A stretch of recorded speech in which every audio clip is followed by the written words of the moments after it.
the city of Hammerden, carved into the mountain's heart, a symphony of clanging metal and roaring forges. This was the home of Feldrin and Haldor.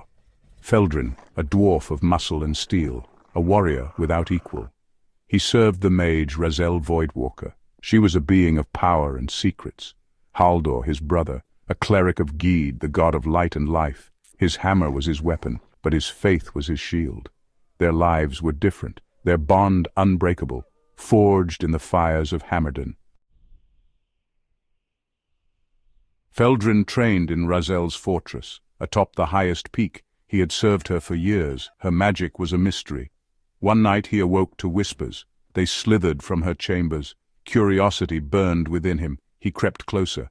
Through a crack he saw her, Razel, chanting in a language dark and cold. Before her lay a sight that chilled him to the bone, a mortar and pestle, not of stone but bone, human bone. Feldrin's blood ran cold. He knew then. Razel was a necromancer. Feldrin confronted Haldor. His heart pounded. He revealed Razel's secret. Haldor's face hardened. His eyes burned with righteous anger. They agreed. The artifact must be destroyed. But how could they take it from a powerful mage? "We strike tonight," Haldor declared, "when the moon is hidden and Gade watches over us." Their plan was simple. Desperate but simple. Feldrin would distract Razel. Haldor would take the artifact.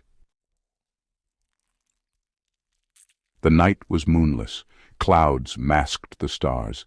Feldrin created a diversion. He drew his sword, its blade singing. Haldor, cloaked in shadows, slipped into Razel's chambers. He snatched the artifact. It pulsed with a cold, evil energy. Razel screamed. Her rage shook the fortress. Feldrin held his ground. He bought Haldor precious seconds. They fled into the maze of mines beneath Hammerden. The darkness swallowed them whole. Days turned into weeks. The brothers hid in the deep mines. Their supplies dwindled. Hope began to fade. One day a figure emerged from the darkness. A human cloaked and hooded. His voice was smooth like oil. He offered them a deal. He knew what they carried. He desired the artifact. He would pay handsomely.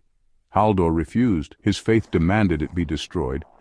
But Feldrin saw a way out, a chance to escape their predicament. He convinced Haldor. They needed the gold.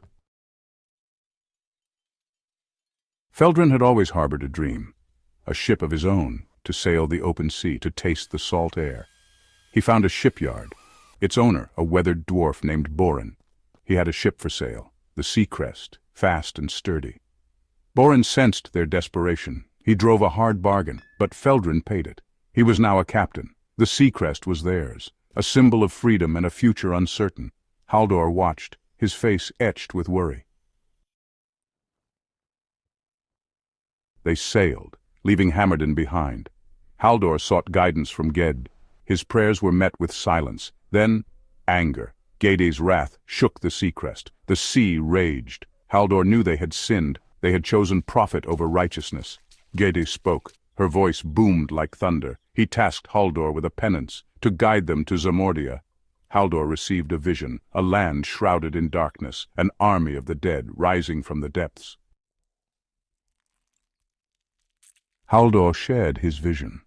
Feldrin scoffed. He believed in the tangible, the feel of the ship beneath his feet. But the visions continued, night after night. They assaulted Haldor's mind. They showed him the horrors that awaited. He saw the undead horde, clawing their way onto the shores of Zamordia. He saw a city's under siege, its people desperate.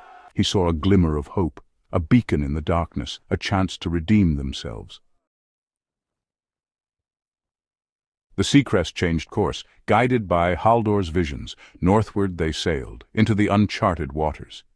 Feldrin, once skeptical, now felt a growing unease. Haldor's visions were too vivid, too real. He stood beside his brother on the deck of the Seacrest. Two dwarves, bound by blood and fate. The fate of Zamordia rested on their shoulders.